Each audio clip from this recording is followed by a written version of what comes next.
1.17 megabytes per second. It's time for Destiny Down Under.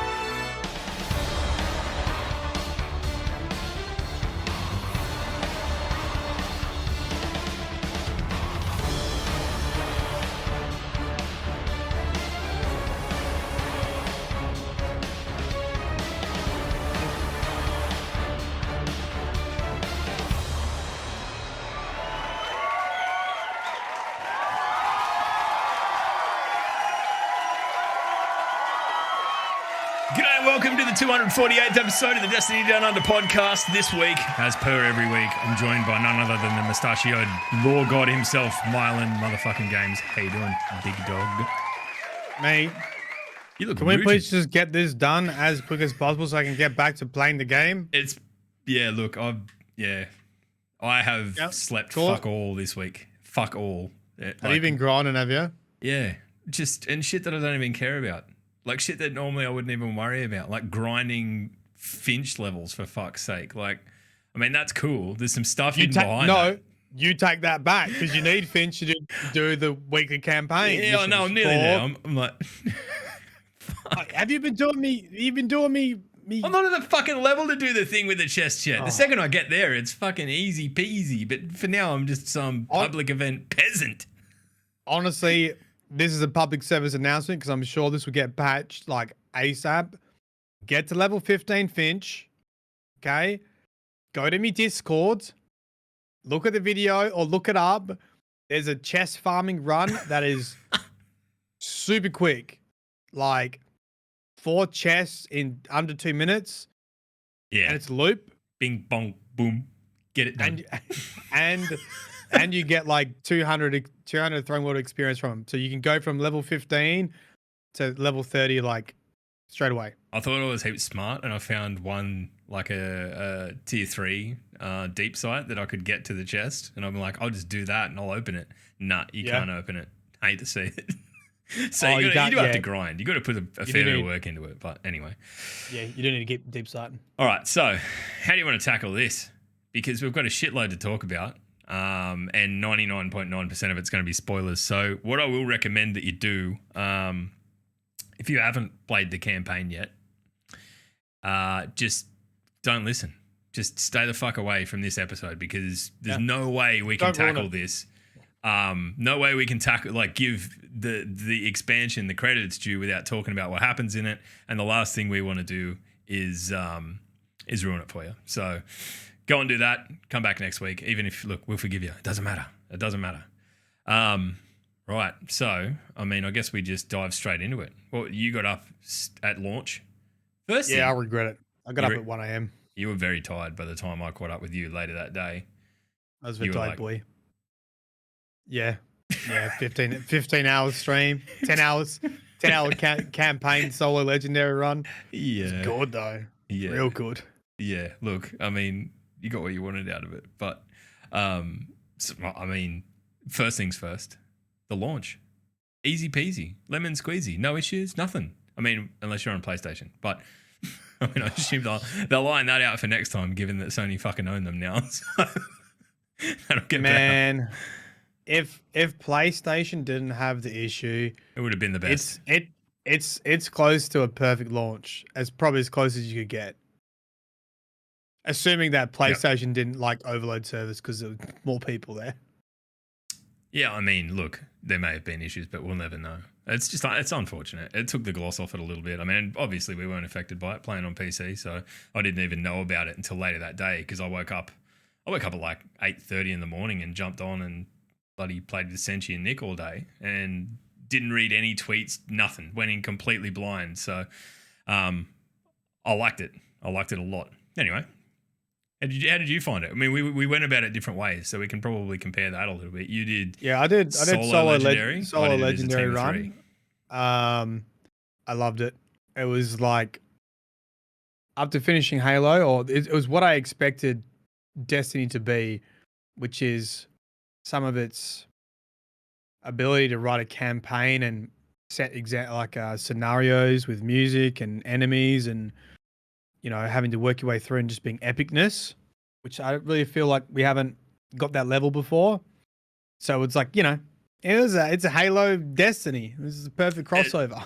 That's what I wanted. There was a couple of times where we walked into encounters, and I think there was one. It was in the first or second mission. I'm not sure. It was really early on, but where you're like the tomb ships are coming in and dropping people off, and you're killing the waves as they come in, and I'm like, this feels like a fucking Halo mission. This feels like basically that sort of more the Halo 1-esque kind of like, here's a bespoke encounter. There is, this is the way you were meant to tackle it. And I guess that the amazing thing about it is that like they've managed to get the scaling so right in the difficulty of it and the way it scales up for, from 1 to 3 people and all of that, and we had some pretty big conversations about this through the course of the day, was that we kept and we were playing pretty fast and loose. Like we weren't, cagey by any stretch of the imagination. A GM. Yeah, we were playing pretty fast and loose, and if we wiped, then fucking so be it. But there was so many times when we'd get down to the skin of our teeth. There'd be maybe one of us up. There'd be a boss that would, like particularly the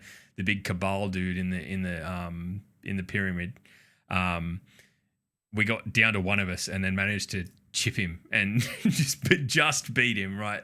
And going like, we had so many of those moments over and over and over again that it was almost like, okay, well, this is almost the perfect difficulty for us to be able to get through and like have those cool moments, have the fun of and the excitement of overcoming something difficult, but without it being too punishing.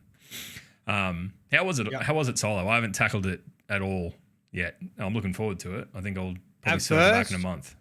I can't remember. Maybe the first mission, I was like, oh, this is pretty easy. Yep. And then it starts to ramp up. And then like,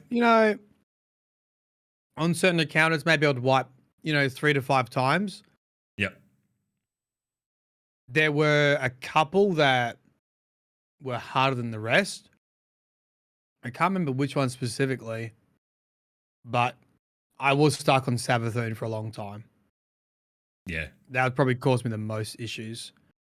I think we were as well. Like Savathûn, like that, the final fight was where we sat there for probably an hour, right? And when we blasted through pretty much everything else, but we were there for probably the better part of an hour. And what's the mission? Was it the last chance where you come out around? You're on like the bridges that are outside, and there's a big wall on your right. Then there's you got to get the sword bearers to break the things to then get in. We were stuck there for a bit too because we just bridge. Yeah.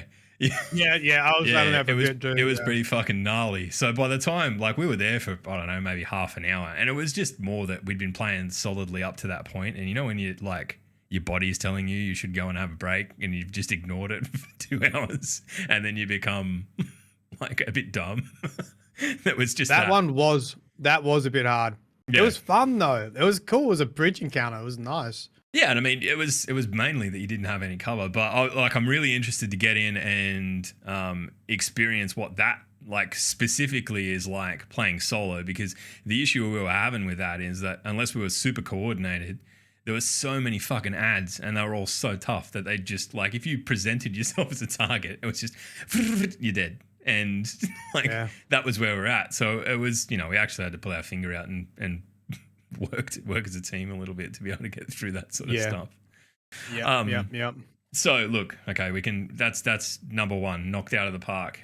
Just the difficulty level and the ability to experience it in a challenging way straight off the bat. I've played it through again on my Warlock. I know it's shameful. On the easy mode, and it is like I think I went through it in about 2.5 hours. Compared to 10 or something that took the first run. So it's really, I don't know. You can basically melt down bosses with a primary. It's a very weird feeling. There's a master version. I can't wait. Like bring that shit on. I'm scared. Like you can go in there already. You can go in there already if you rank it up. Yeah, Finch. Right. So that's interesting. We'll circle back to that in a little bit. This is something that we're going to be revisiting because I love the idea of it. The story itself. Look, you've got more dogs in this fight than I do, so we'll let the law boy fucking speak to the story of Savathûn and the Witch Queen. Well, Savathûn, obviously, a lot of revelations. primarily, look, so the campaign's really about Savathûn tricking you to return her memories. And so this provides opportunity to dig up old memories of the Hive, the Proto-Hive, and Books of Sorrow. One of the big reveals is that, and this is what I think this is the what you use against her in the end to sort of throw her off her game, is that the syzygy, the moons aligning to cause a god wave, was not true. It was made up by the white worm to force the proto-hive to align with the darkness rather than the traveler and the light, which sort of like fundamentally changes the course of the history of the universe. Yeah, and like changes like the course of everything. Yeah. But understanding the Books of Sorrow sort of flips it around from that point of view, because then it implies that the Hive would have been worthy of the traveler, which is. But it also, in a way, explains why Savathûn is resurrected by a ghost, right? Yeah. Yeah. Yeah. So that's other revelation, is that she didn't steal the light, so to speak. She was, at the very least, chosen by a ghost. And this probably links into the collector's edition lore book, where ghosts are like, can we choose anyone we want? And this ghost chose the Hive. They were sympathetic towards them. It does imply that the traveler maybe approved it. I don't know. Stamp of approval. He's got a rubber stamp up there. Old Imaru filled out his paperwork and submitted it to maybe, I don't know. The traveler was having an off day. Didn't particularly give a shit that day. Wasn't reading the forms. Yep. She gives the speakers spiel, right? Like, what is it? Whatever devotion, sacrifice, bravery, all those kind of traits of being a guardian, literally dies and is resurrected then as the Witch Queen. Was there another major reveal? Like the right at the end. The witness, and also the exotic mission. So also revealed at the end, the witness is coming for the traveler. Looks like something out of a Tool film clip. That's all I can think of at the time. Oh, really? I was going to say it looks out of like a Pixar movie. Yeah, true. If you take the head downwards, yeah. Yeah. The witness, as far as we know, is the entity. Okay. Yep. So the entity got introduced sort of last season. Well, reintroduced last season of Lost. And in the exotic mission, Mara says that the witness is the voice in the darkness. It is the entity, essentially. So we know it's the entity. We know it controls the pyramid ships. We know it controls the Scorn. We know it controls the Taken. We know it's the original master of the Taken. So this, like, probably the biggest thing that we got out of it playing through it the first time was just how many, like, often when we've had these, DLC experiences before, we've been, and even Beyond Light to some extent was this, it tells a story that isn't particularly related to Destiny's grand narrative in terms of its core stuff, right? This felt like from almost the outset that this was like you were never going to be able to view the Destiny universe in the same way by the time you'd experienced it again, right? Like there is so many fundamental things. Like, I mean, obviously it culminates in us seeing the witness, but understanding that, the Hive aren't inherently evil. They were just fooled. And, there's this long-standing history of manipulation. It really repaints, and I mean, I guess that the, Oryx and Savathûn and Zivu-Arath have always been sort of seen as, the big bad of Destiny, because they're the ones that, they're the faces and names that we had where, the witness and the darkness and all that was unknowable because it was behind a wall of sort of obscurity. It does change things. Like playing it through the second time, knowing where it ended up. I felt like I got more out of it because, the excellent cinematic where it was explaining, where it's Savathûn sort of speaking to the traveler before she dies and then being resurrected. I'm like, well, okay. Like, that's why, because they were worthy and the darkness got to them first. So I loved it. I thought it was great. And I thought as much, it did strike me as funny at the end that we kind of like, you know, Savathûn's been tricking us all along and we just hit her with one really brutal straight fact and it fucking threw her for 6. It's just, I can't handle it. And she starts getting really shitty in the way she's talking to you too as well. Like, incredible emotional performance where like all of a sudden there's a shitload of ads, the game gets really difficult and she's like, what, you think you can do this to me? Like, it was good. It carried. It was, I don't know, I had a lot of fun with it. Yeah. That was a good way to do it. Obviously Imaru escapes her ghost, so What's up with that? Like, because we were talking about it and we're like, well, he ran away. Why didn't he just res her?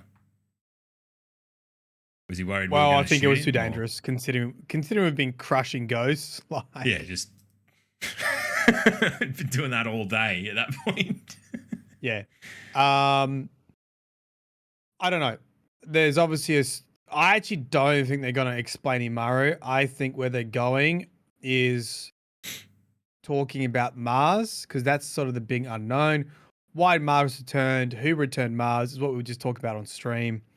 I don't think it's going to be straightforward as it was all part of Savathûn's plan to get her memories back. I think we don't really understand the whole tears in time either, and the relic. I think the Glaive, the relic, the timey-wiminess, Mars returning is, I'm hoping, is gonna. Then again, where are they gonna? I don't know when they're gonna explain that. Maybe as each week goes on, we'll get. Well, here's the thing. Oh god, I'm so frazzled. No, it's cool. We can do that here. We can do that here. So, that's what this is. Okay. The evidence board, I think, is your weekly like questline story continua. Yeah. Yeah. Okay. And you get to go into the altar of reflection and get more memories from Savathûn.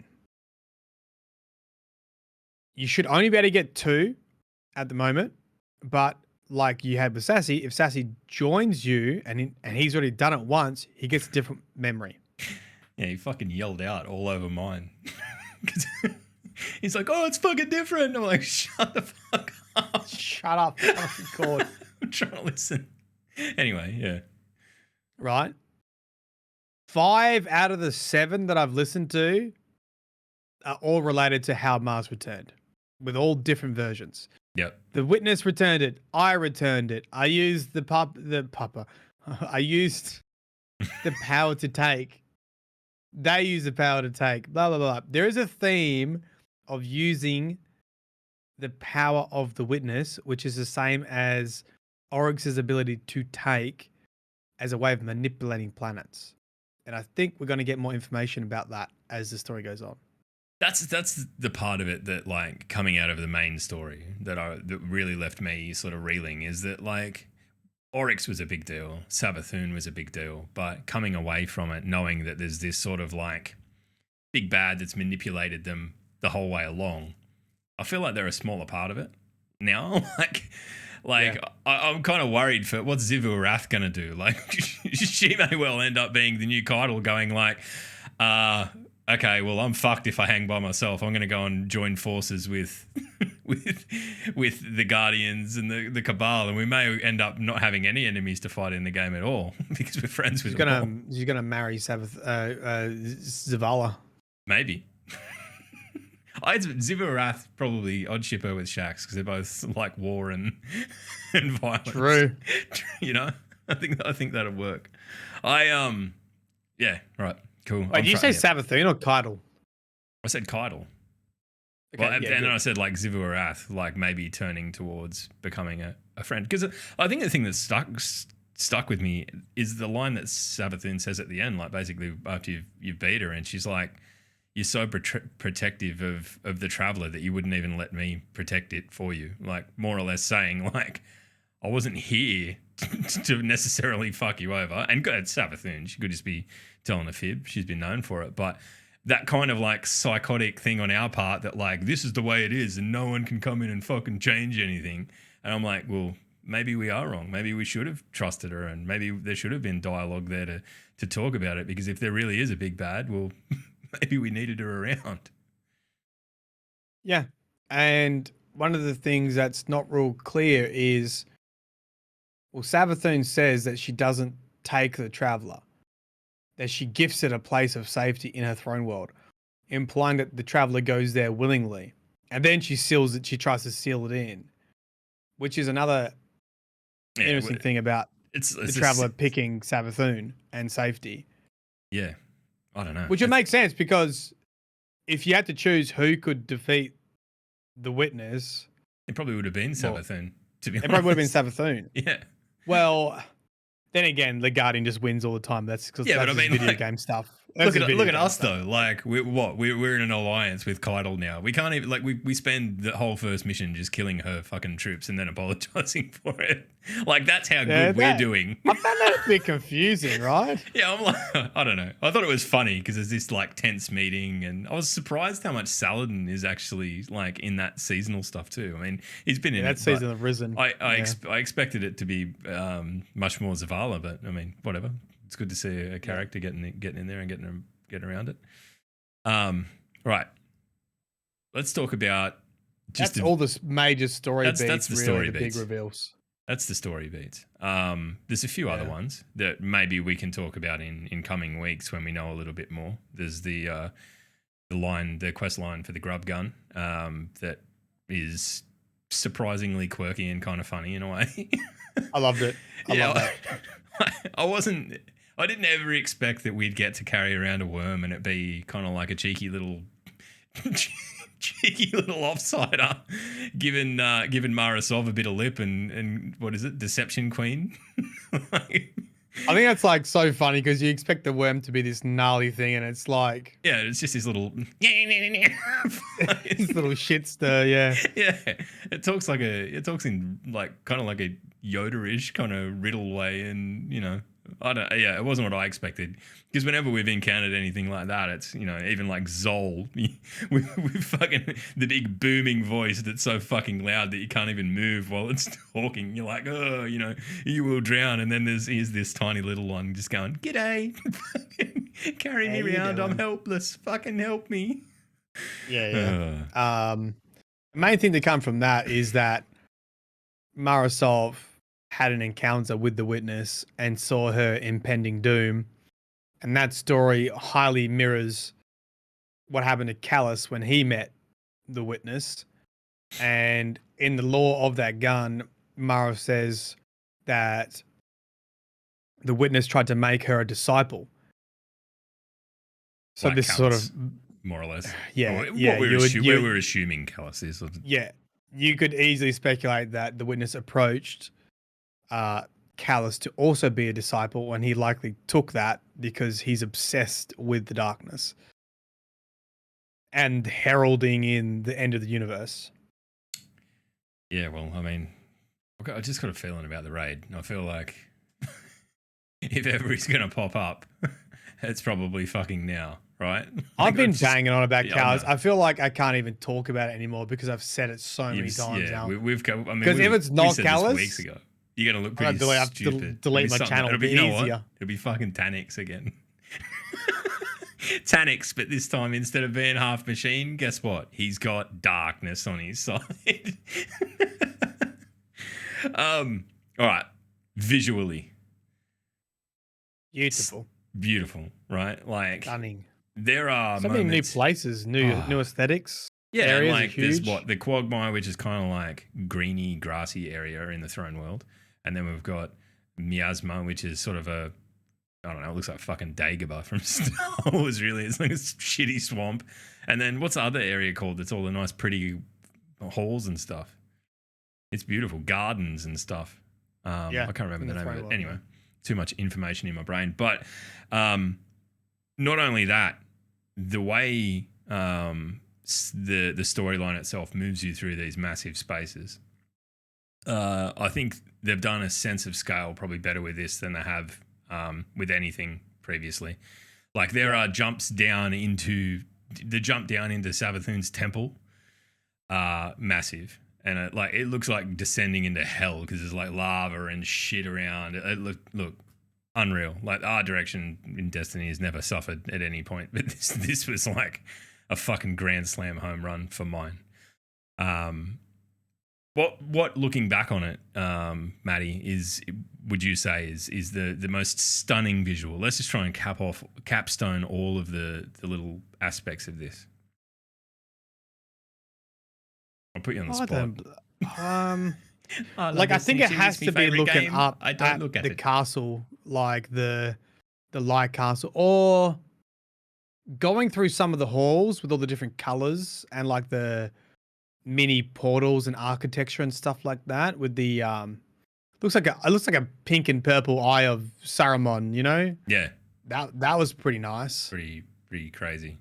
I thought, where we actually face Savathûn. And the fact that it is it's the little island that represents the fundament, where all of this deception started. And then basically you fight her and then you pursue her along that massive bridge and you're walking across that bridge. And I feel like the decision to make that bridge so massive was so that like even dumb brains like me will go, oh, that's the fucking island that was in the cutscene 2 minutes ago. I thought that was great, and like as an encounter, it worked.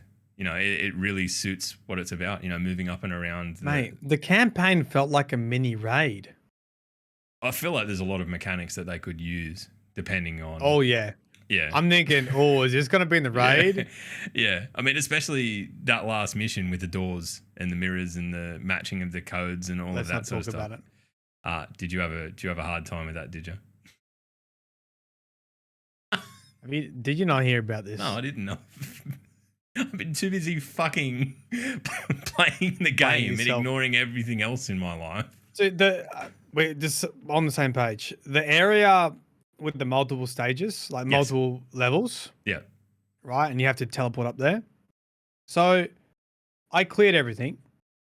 And obviously I could see like the void balls that were like providing a barrier over the crystals. I'm like, okay, so we have to open them.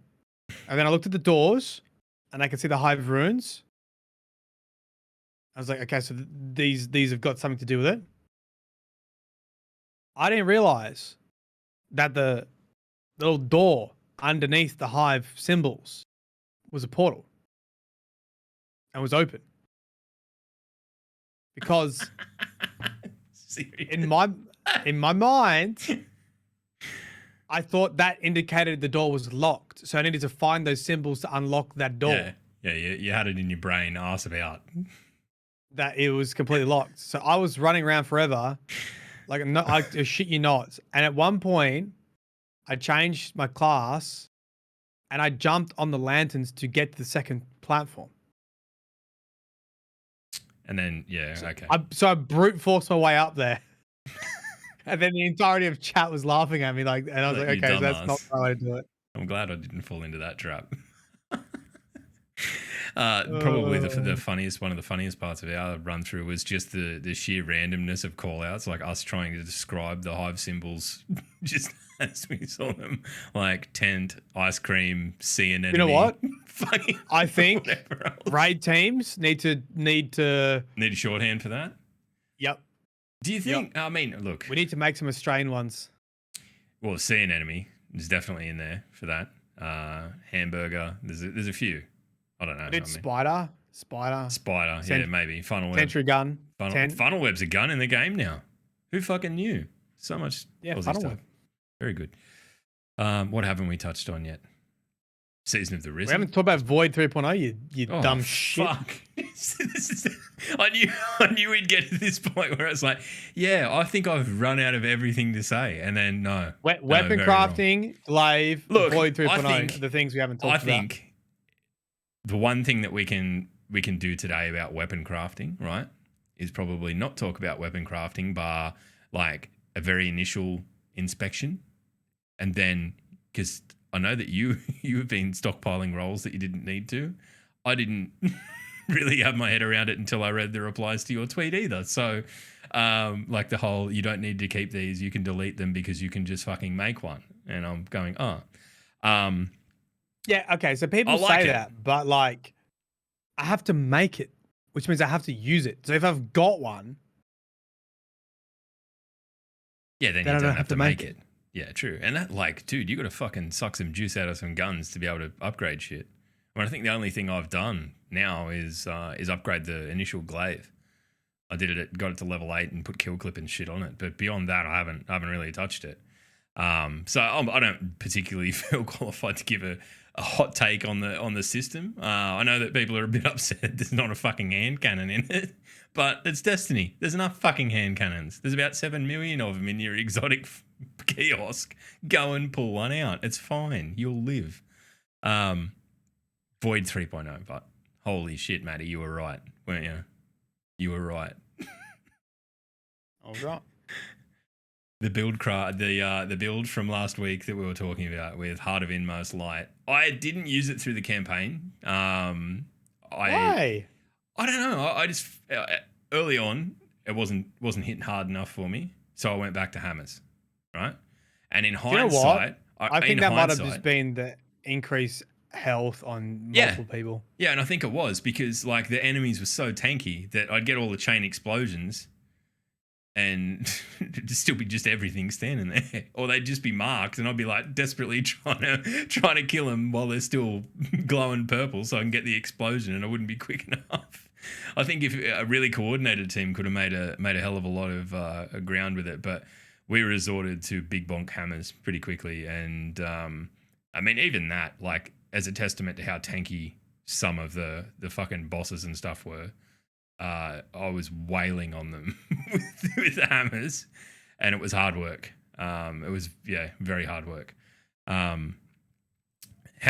Look, I've had a quick go on Warlock, but give us your Titan takes, Matty. What do you think? Void 3.0. It's overpowered and incredibly fun. It's I didn't even shoot my gun. I literally shoot my gun to take out Hive Knights and bosses. You want to know what's Everything else bad? just blows up. I've settled on a build that is like Osteo Striga, the Glaive, a rocket like my hothead, and Void 3.0 setup. I can't remember the last time I ADS'd.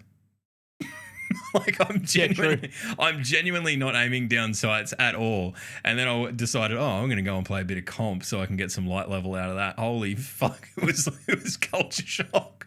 I was getting thrashed for like 3 games, and then before I got back into the swing of it, Void 3.0 kids can make you fucking lazy, and I think that's the scary part of it. Just blow everything up. I love it. I think it's great. And the other thing I did, and this is, look, you've done your big dumb thing, right? My big dumb thing that I did this week is heaps dumber than you on that on the last mission not being able to get through the thing, right? Okay. I did the whole campaign on my Warlock on easy mode to get the exotic legs that give you Devour. Yeah. You don't get them unless you do it on Legendary. Oh, you only get option on both of them when you. I didn't realize until I got to the end and went, what the heck? I mean, I went and fucking got him out of a bloody Master Lost Sector or whatever, and it ended up being okay. But I was pretty shitty. I was talking to you yesterday afternoon, actually, like right after I'd figured out that I'd wasted most of a day. I mean, I didn't waste a day. If you haven't yet run through the campaign on another character and you've got highlight guns, give them to that character, run through the story, you'll be at fucking 15:30 easy. It gives you so much fucking gear. It's insane. True. Okay. I fully leveled my Warlock and all of that, so I got a bit out of it. But I wanted those. It doesn't matter though, it's contest mode, so it's too hard. Oh, no, I did it on easy. It was trivially fucking. Oh, you're talking about doing it on easy, yeah. Okay. Yeah, just to blast through. But the Warlock, with the Devour legs, just it's fucking insane. It's even more batshit than the Titan. It's probably not as dramatic in terms of all the pyrotechnics that comes along with exploding everything. Yeah, but it is so strong. It is nuts. I need to do that. Who is playing as a hunter and why at this point? I don't know. Let's not go there. Yeah, we'll hurt people's feelings. All right, cool. What else what haven't we spoken about? Glaives. Glaives. Love it. Not like I could take or leave ranged combat with the glaive. I don't really care. But getting up and just I got exactly what I wanted out of stabbing the shit out of people with a glaive. No, I love the fire. It feels so cool to like shoot a bolt and then go run like as you're running in. It really is the things out of Stargate. Hey. Yeah, it's a Stargate. It's like yeah, like the animations are close to it too. Just like you're like. No, you go. I like the glaive. I didn't really get to use it that much. I know it's got a really strong combination with hunters with the artifact this season that basically every kill you just go invisible with it. So that's cool. Have you not heard that? Fuck. It's your hunters. How long I knew something would had come along and pull them out of the shit. Bloody hell. So I'm pretty sure hunters have, I don't know if it's an aspect or it must be an aspect that you go invisible when you suppress targets. And then the artifact for the glaive is suppress targets. Yep. So are those we can't get the class glaives yet, right? Are they exotics that we can't get yet? The exotics are timed, I believe. You can start working on them by doing the evidence board, but I don't believe they're accessible yet. Yeah, I mean, I've only used the initial one, and I think it's incredible. I've had a hell of a lot of fun with it. I think the versatility of it to sort of like, especially in the Master Lost sector that I did to get my Devour pants, using it unstoppable glaive and just boonk freezing and then yip get your stab on up close and not wasting ammo and doing a shitload of damage. Pretty cool. I like it. I think it'll get a lot of utility. It's pretty cool having a sword like weapon that when you run out of ammo, it still does damage. You're still good. Yeah, you're still sweet. So I don't know. I'm interested to see GMs how viable that is. I think it could be cool. I think it could not be cool. I don't think it's going to be good for GMs, but yeah, it's probably a little bit too slow, if anything. And closing that ground is inherently dangerous, and you'll end up getting gazumped. You know, unless you're using it as a way to get reses and stuff with the shield. I don't know. I want more time with the glaive. Yeah, I mean, we're a fair way off GMs anyway. One thing that I will say, I think once Light Blade, or is that the name of the strike? I don't know. That's what I've been calling it anyway. Light Blade, yeah. It's going to be brutal if they make it a fucking GM. Both those strikes are going to be real tough as GMs. Jesus. The bit in the canal on the boat where you can't fucking hide anywhere, and if you put down a bubble, it just floats off behind you in the space of 3 seconds and it's useless. There's no walls. What, you're going to have to jump off and be running along the sides, keeping up with the boat. I feel like that would be particularly literally the only reason they have invis. This is the hunters. Yeah. They'll be like, see, I told you hunters are good. They'll put fucking champions in there. They'll put fucking champions in there that you'll need to kill to get your top tier finish. So I can see that being brutally difficult. And then the next part as well, where you're slowed by the what was it, the Crota throwback mechanic of things. Cool. That was cool. I like that. The running to the lanterns and all that. And then obviously Alak Hul's fucking spooky ghost at the end, the white version of him, the light blade. Very cool. I like the way that they're doing that sort of stuff. Like it's a nod in a way, but it's a great piece of content in and of itself. What haven't we talked about? There's definitely something. Exotics. Osteo is. Look, Sass and I both got it at exactly the same time, and we were standing down the back of the relic in the little hockey puck fucking shooting range, right? Yeah. And we both fired it and went, ooh, I don't know about this, because the travel time of the projectiles, the submachine gun historically being a hit scan weapon. I'm like, oh, I don't know. This is going to feel like shit. And then I took it into anything PvE related. It is just fucking insane. You couple that with your Void 3.0 Titan stuff. You're basically withering people down to death by shooting the one weakest member of the herd and then exploding them everywhere. It's incredible. I think that it might need to be reined in at some point. I can already feel I'm pretty sure I'm taking that in to the raid. Well, I mean, just for ad control, for sheer ad control, it'll be. I mean, you can whittle down bosses with it. I mean, you go and do a public event now, and like the bosses in Yeah. that aren't particularly tanky, but you can finish one off using nothing but a primary. It's insane. It's because of the exotics prime exotics got buffed. True. Yeah. I mean, that's yeah, I'd forgotten about that, but it does feel very strong. It does feel very, very Maybe strong. going to use that, or I might need to pull out Monte Carlo again. Hot Monty. Yeah. Oh. Infinite shield throws. Oh man. Yeah, I know. I sort of forgot about that. Yeah, I know. It was my favorite gun for a long, long time because I used to use it in PvE just to get heaps of fucking ballistic slams up. Shit, that's probably worth a thought. There you go. Yeah, now you're thinking about it, aren't you? No, now we're gonna have to end the podcast so I can go and test it.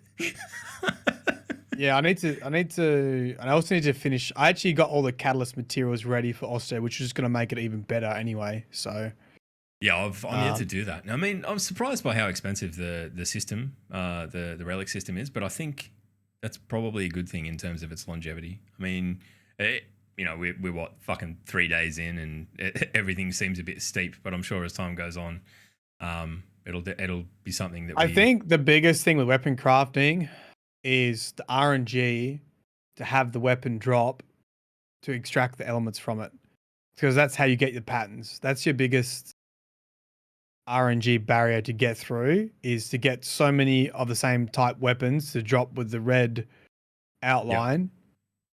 Yeah, and then once you jump that hurdle, you can basically make your perfect because everything else gun. You can get from other stuff. Yeah, it's true. And I mean, look, I'm pretty hard to change in terms of like the stuff that I will feel comfortable taking into content and whatever. I'm not, like I have the guns I like and I use nothing but them. I think it's a good thing that like it sort of forces you to change them up to use them. Even if you're just doing things and not particularly using doing the heavy ones, but not using. Yeah. Here's the thing. It's like you will be able to make it the perfect role for that weapon. So, and you can keep reshaping it. So whether it's an issue or not, like, I don't think so. I'm okay with it. I think, look, in 3 weeks' time, you're not meant to get it all on day one. Yeah, in 3 weeks' time, you're going to be able to just Google what the god roll for every gun is, and you'll be able to just build yourself one, and then that's it, done, one and done. Here's the PvE god roll. Here's the PvP god roll. No more keeping shit versions of the gun ever again, because you've got it. You got your 5 of 5 or whatever it is. Yeah. So in that sense, it'll be cool. It'll be interesting to see, how potent these guns become. Because I think the glaives are pretty fucking insane. Like that initial glaive is very strong, but I'm interested to see where the throne world weapons and that sort of sit in terms of competing with our current meta, which in terms of PvP and stuff hasn't really fucking changed at all. It's still shotties and hand cannons. Yeah. Well, what we might do is just open up the chat. If anyone wants to give, what was your favorite thing about Witch Queen? And we'll just riff on that, because I think me and you are both like, we feel like we're at the bottom of the bag. The bag is still full, but we're drawing blanks. What do you reckon? Yeah, we can do highlight, low light. You've been pushing hard for this segment. I like it. I like highlight, low light. No. I know something's got inherent value when you start just doing it and forcing it down everyone's throat, right? All right, so highlight, you're going to go low highlight, low light. That's the deal. And me and Maddie will fucking sit here and sort of cast judgment on you. What would yours be? Highlight, low light. Highlight. Fuck. Highlight. I don't know. Just look, the story, the conveying of the story at a difficult level that it felt like I achieved something when I finished. That's probably like shoehorning a few things together. No, that's okay. But that was what I felt like I'd accomplished something, and I guess that was my highlight, was that it felt challenging enough and was interesting enough that it was a very cool experience. Low light, fuck, probably hard. You think of that? My highlight was the difficulty settings on the campaign. Yeah, I think it is what we've been missing for Bungie to curate an experience. And I feel like by just putting contest mode on, select your campaign mission, easy and legendary, or whatever, the normal and legendary, it gave them the possibility to create and curate counters with music and all the stuff that we know they do really well. I think it just molded everything together. I just feel like that was the last puzzle piece for them to really nail a proper campaign, and I think they did. Low light. I've thought about my low light, and it is the What's most yours? nitpicky shit probably Okay, what is it? ever. Or I'll probably piss people off with this. There's two ghosts that I'm not particularly fond of. One of them's Finch, because I just think Finch would be an annoying neckbeard if he was a person. But Imaru. I like Finch. I mean, you're allowed. Yeah, you're an idiot. I like both of them. I like Imaru. Why and does Finch. Imaru sound like a fucking pack-a-day smoker? Like with a southern drawl. Like what's going? I thought like for sure, Imaru, and I didn't even realize who it was that was talking. I'm like, this is some big fucking knight or some shit that I'm going to have to fight. And then I was talking to Sass, and Sass is like, no, it's Savathûn's ghost. I'm like, oh, and then like playing through it again, I understand that, but like. Can you imagine Savathûn, like eloquent Savathûn? Everything she says is sort of coached in riddle and all of this. And Imaru, the ghost, just going, yeah, mate, how you going? Can you imagine them having a conversation? Like, yeah, because do they even get along? Talking about their guardians. Yeah, I mean, I suppose. I suppose. But I don't know, that's just super nitpicking, but it's the only thing about this entire fucking massive thing that I've found in any way jarring was just Imaru's voice. And it's not a shot at the voice actor or anything like that. It wasn't tonally what I was expecting. That's it. Fair enough. My low light, I think, was when I got back into having to level Finch and doing like the grind to unlock daily campaigns which give you crafting materials which you need to get the catalyst. That was because it fucking sucked all the fun in me. Like I was having so much fun. You did say something yesterday though on stream. What?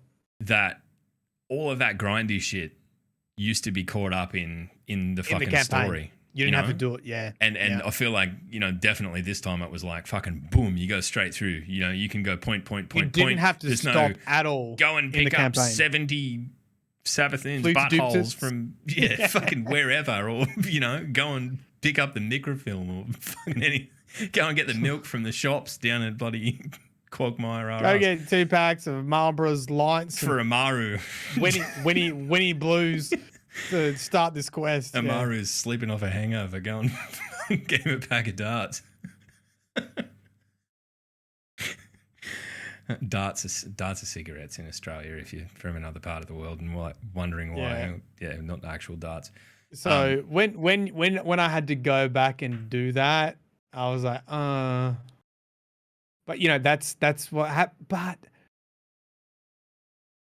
I mean, guess what do you do after the campaign? Like that's the game. Yeah, I mean, it was a little bit jarring to get thrown back into the grind, right? But that is where we live. That is ultimately where we're going to spend the next fucking 11.8 months, I suppose, when you spell it out. If this time next year we get Lightfall, right? Well, do we want to start spinning through chat and seeing what other people have thought was I think the legendary campaign seems to be pretty up there in everyone's take on the best part of it. I mean, look, the other thing too is, I mean, we're going to have an episode before then, but we're not done with this DLC yet. Like the big ticket item of a DLC is normally the raid, right? It's the big repeatable thing. I love the fact that we're already talking about the replayability and master levels of this campaign, because it's just going to be something else fresh to do and be rewarded by. So I think it's great. Right. Sticks, I think. Starts as Sticks. Highlight the legendary campaign. Puppet Test is the same thing. The emerge in the campaign. Low light from Sticks. Low stat exotics as rewards. Yeah, that was a bit... They're like 48s or whatever. They're in the 40s. Like, dude, it's weird. Yeah. You just did a legendary campaign. You could have put a little bit of stats on them. Yeah, I know, right? Like pretty bin tier. Pretty 100% bin tier. Yeah, you're not going to get real far down the road in that. Get your fucking tier 100 or whatever it is out of that. Yeah. Sassy says legendary campaign. It feeling how it's supposed to mechanically be. Yeah, low light. The caps on weapon crafting mats. Actually, that's a good low light. Weapon Yeah. crafting mats cap is a bit It feels classic Bungie. Yeah. like one of those things where everyone's like, but why? Yeah.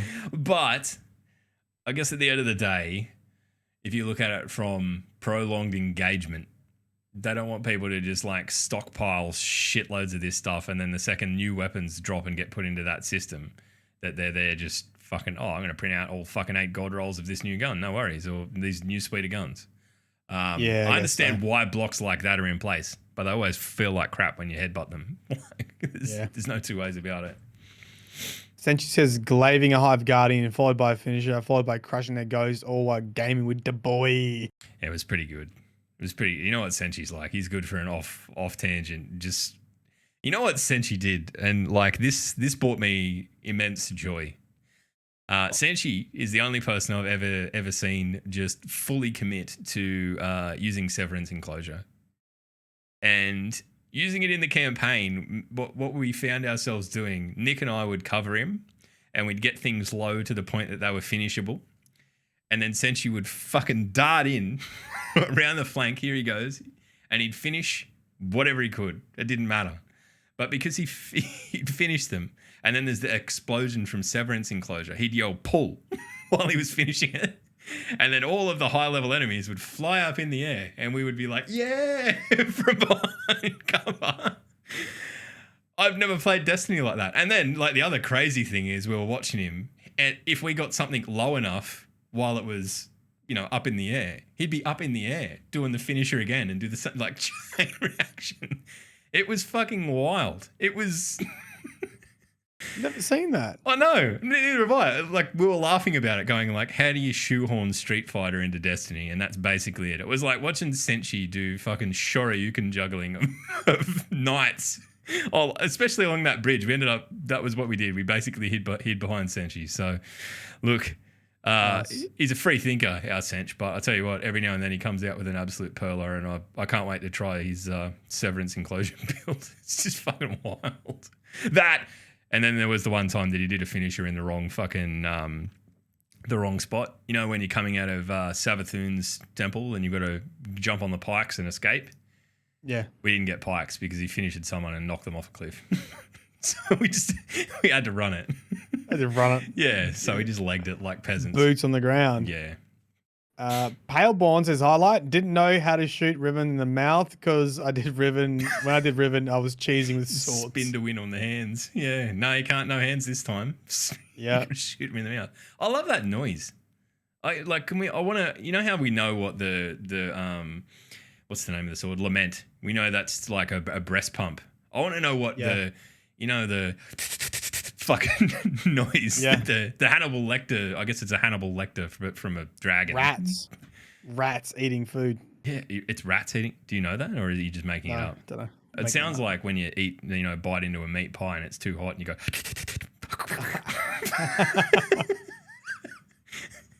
Anyway. Papa says low light. F that Scorn boss. He was a bit tough.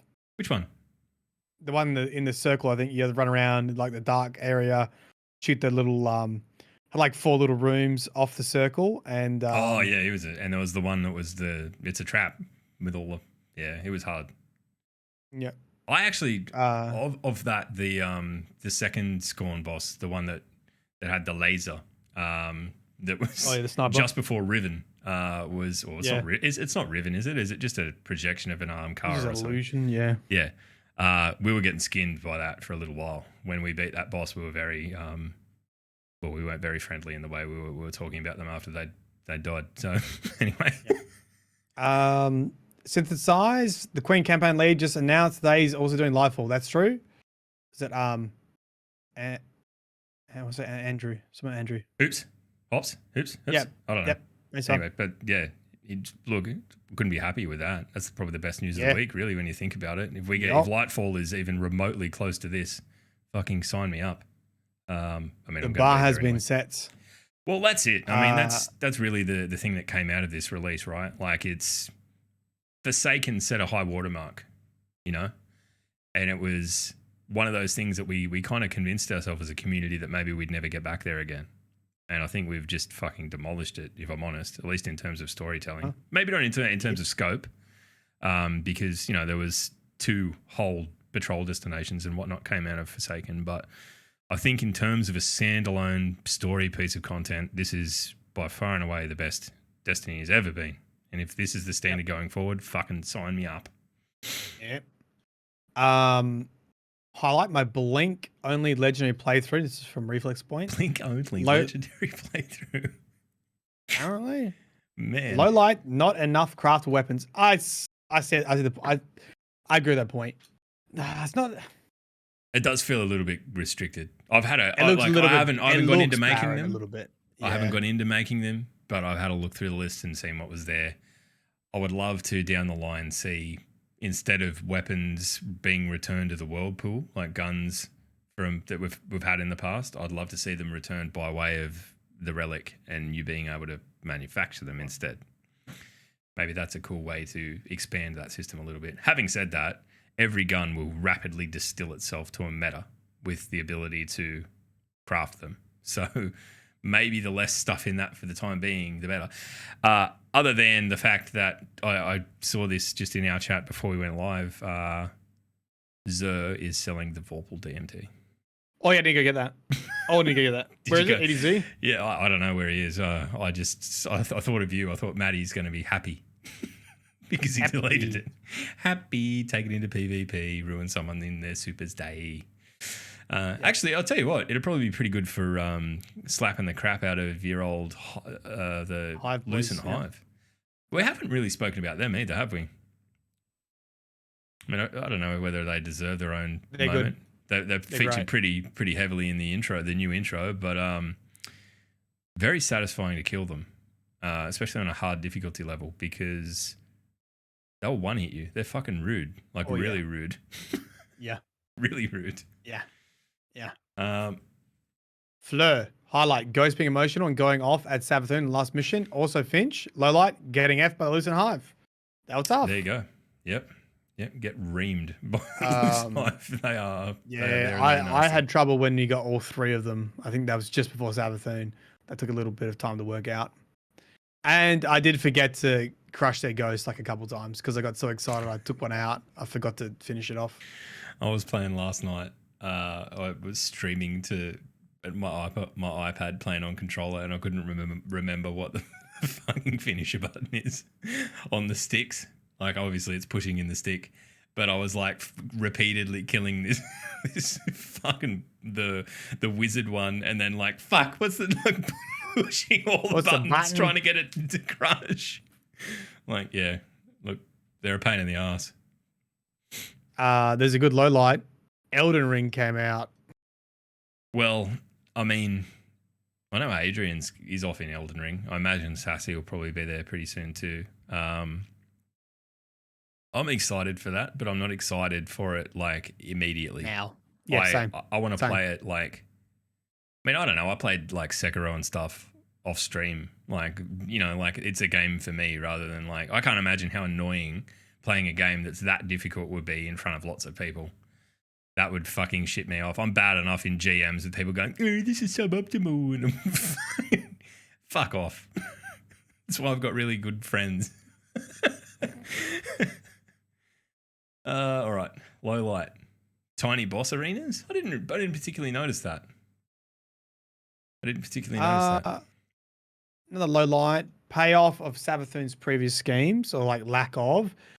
I sort of see where Sakane Wolf's coming from, like Savathûn's song, or just sort of like unfinished narrative schemes. I mean, she may well have just had irons in the fire that she never got the chance to pull out. Yeah, it's possible, but I don't know. I was happy with it as a story. I feel like I was. Yeah. Whenever you get a character that's been as significant as Savathûn in, like actually in game and physically represented, like Oryx was. You know, we had a bit of build up to Oryx turning up, but this has been fucking like the better part of a decade before we get to see Savathûn. I don't feel like in any way the fight or anything like that didn't serve the character to the extent, like in terms of like that was her big moment, and I was happy with it.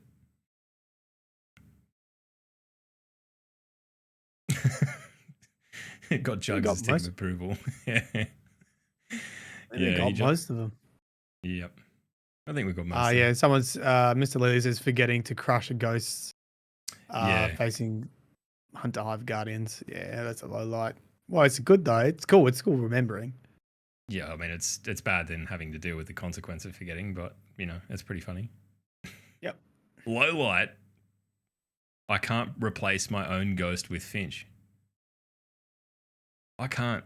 What sphere of hell would that be? Something that you want to do? I don't know. What? Nah, let's not get into character assassinating Finch just yet. He may turn out to be just what the doctor ordered. You know. PTD says highlight no champions. Oh yeah, no champions or match game in True. Legendary campaign. Yeah. I actually agree with that. Do you think we're going to see him in Master? Repeat? They already are. They're already in. The weekly ones have champs in them. Cool. Well, not really cool. I don't really like the champ mechanics because they're so dodgy half the time, but it shows you don't need them.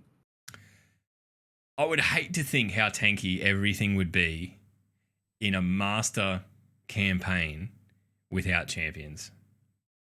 It'd be like 7 galley rockets to kill a fucking acolyte. Like that'd be where we'd be at. Combined fire on an acolyte. I don't know. I'm not convinced on. I mean, obviously, it's a little bit too late to be like not convinced on fucking champions, but I'm not. I don't know. I think that it felt much more organic playing through the way that we did without them. And PTD also says low light Bungie being Bungie in regards to RNG and material limits. Yeah, I think that's a reasonable one. All right. There you go. Okay, look, I'm just going to quickly scroll through the TWAB, just super quick. There's not too much that we need to touch on beyond the don't even do it. The game to give. We want to pay kind of special mention to that because the first 48 hours, I believe we're still in the first 48 hours now. It's going to support Ukraine and everything that's absolutely fucked going on over there. So if you can, if you're a streamer and you can jump in and stream in support of it, if you aren't and you just want to contribute, please do.